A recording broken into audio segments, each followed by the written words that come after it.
everyone! Welcome back to Daily English Dialogues. I am your host, Anna. And I am Mark. Hello, everybody. It is great to be here with you today. We are so happy you clicked on this video. If you are new here, our goal is simple. We want to help you speak better English, but we want to do it in a way that is easy, relaxing, and clear. That is right, Anna. We know that learning a language can sometimes feel like hard work. You have to memorize grammar rules, study vocabulary lists, and worry about tests. Exactly. And let's be honest, sometimes that gets boring. We have all been there. You look at your textbook and you just want to take a nap. I know that feeling very well. But today, we have a very special topic. We are going to put the textbooks away. Today is all about how to make English fun. Yes! We are going to talk about fun ways to improve your English. Specifically, we're going to look at 3 things you probably already love: music, movies, and books. These are things you do to relax in your own language. So why not use them to learn English? When you enjoy what you're doing, you learn faster. You do not feel like you are studying. You feel like you are just living your life. We have a lot to cover in this episode. We will start by talking about how to use songs to fix your pronunciation. Then we will move on to movies and TV shows and the big question about subtitles. And finally, we will talk about books and how to read without falling asleep. So grab a cup of coffee or tea, get comfortable, and let's start our conversation. Mark, are you ready? I am ready, Anna. Let's dive into our first topic, music. Everyone loves music, right? I listen to it constantly. Me too. I listen on my way to work, when I'm cooking, and even in the shower. But Anna, a lot of students ask me, can I really learn English just by listening to songs? That is a good question. It seems too easy. What do you tell them? I tell them, yes, absolutely. Music is a powerful tool for 3 main reasons: vocabulary, pronunciation, and memory. Can you explain the memory part? I think I know what you mean. Sure. Have you ever had a song stuck in your head? You know, when a melody keeps playing in your mind and you cannot stop it? Oh, yes. That happens to me all the time. We call that an earworm, right? Exactly, an earworm. Music sticks in our brains much better than just reading words on a page. When you listen to an English song, the rhythm and the rhyme help glue the words into your memory. That makes sense. I still remember songs from my childhood perfectly. So if a student listens to English songs, they will remember the phrases naturally. Correct, and it also helps with pronunciation. How does it help pronunciation? Singers sometimes change the way words sound, don't they? They do, but they also stretch out the sounds. In normal conversation, we speak very fast, but in a song, a singer might hold a note for a long time. For example, the word me. In a song, it becomes me. This helps you hear the clear sound of the vowel. I see. It helps you hear the individual sounds. Do you have a favorite band or artist for beginners? Well, for beginners, I always recommend the classics. The Beatles are fantastic Oh, the Beatles. Why do you recommend them specifically? because their songs are usually slow and very clear. The vocabulary is simple but useful.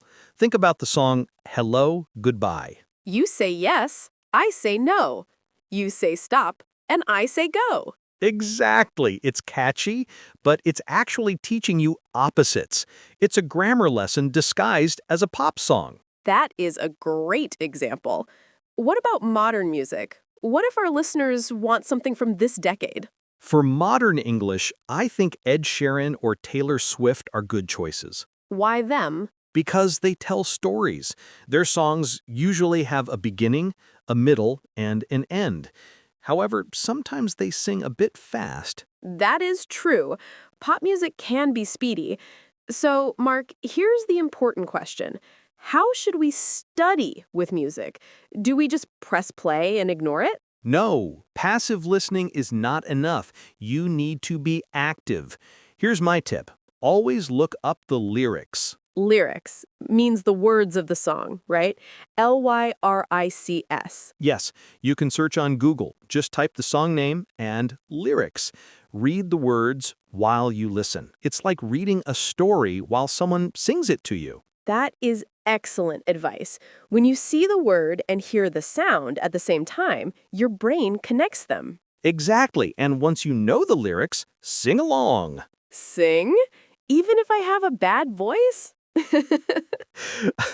Your voice is fine, Anna, but yes, sing loudly. It's physical exercise for your mouth. You have to move your lips and tongue quickly to match the singer. It builds muscle memory. That sounds fun. I also like to use karaoke apps or even Spotify. It shows the lyrics on the screen now. Karaoke is actually a great study method. Before we move on, Mark, is there any music people should avoid? That's a tricky question. I would say be careful with rap music or hip hop if you're a beginner, Why is that? because they use a lot of slang, they speak very fast, and sometimes the grammar is not standard. It's great for advanced learners who want to learn street style, but for beginners, it might be too confusing. Stick to pop music or slow ballads first. Great tip. So, to summarize, listen to slow songs, read the lyrics, and sing along. Exactly.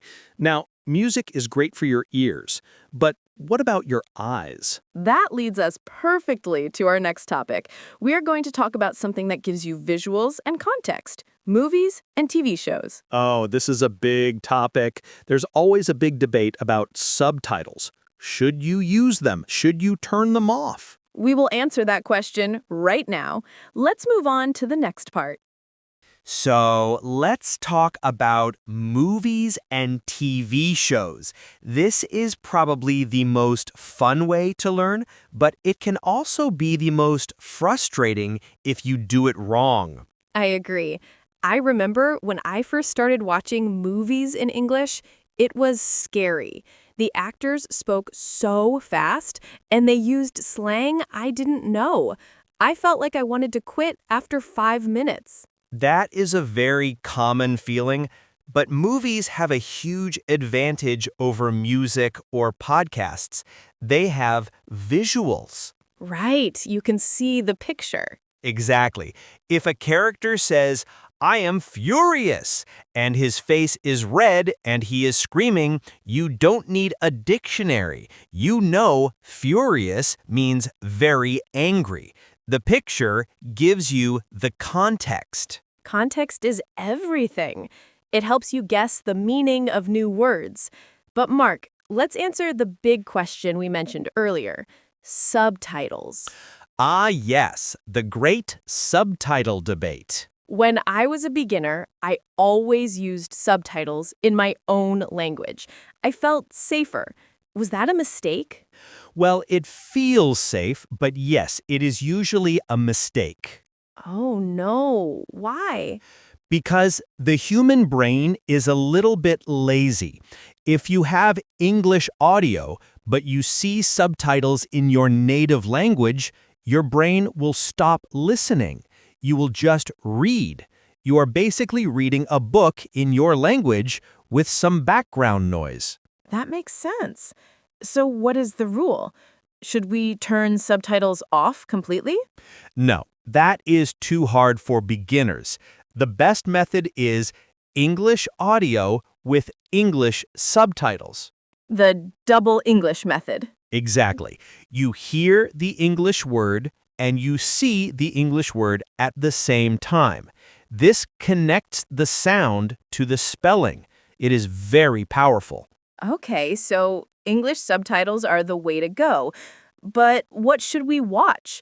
If I watch a movie about rocket science, I won't understand anything, even with subtitles. Yeah, definitely avoid rocket science and maybe avoid historical movies with old English like Shakespeare.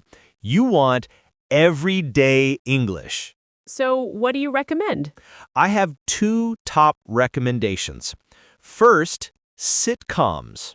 A sitcom is a situation comedy, like Friends? Yes, Friends is the classic example. Everyone learns English with friends. Why are they so good? 2 reasons. First, they are short, usually 20 minutes. It is easier to focus for 20 minutes than for a 2-hour movie. Second, the language is real. They talk about dating, coffee, jobs, and rent. It's the language you actually use in real life. Precisely. My second recommendation is animated movies, Disney or Pixar. Ooh, I love Toy Story and Frozen. Me too.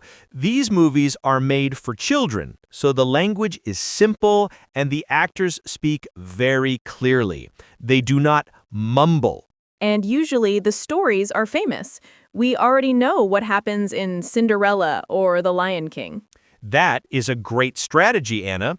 Watch something you have already seen in your native language. If you know the story, you don't have to stress about the plot. You can just focus on the English words. That makes it much more relaxing. Now, Mark, I have heard of a technique called shadowing. Can you explain that to our listeners?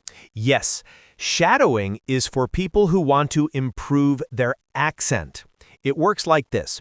You watch a scene, a character says a sentence, you pause the video, and then you repeat it. You copy them. You copy everything. The speed, the emotion, the melody. If they shout, you shout. If they whisper, you whisper. You become their shadow. That sounds like acting class. It is. It helps your mouth muscles get used to English sounds. Try doing that with your favorite character. I have one more question. What if I'm watching a movie and there's a word I don't understand? Should I pause and look it up? Be careful with this. If you pause every 30 seconds to look at a dictionary, it's not a movie anymore. It's homework. It becomes boring. So what should we do? Use the main idea rule.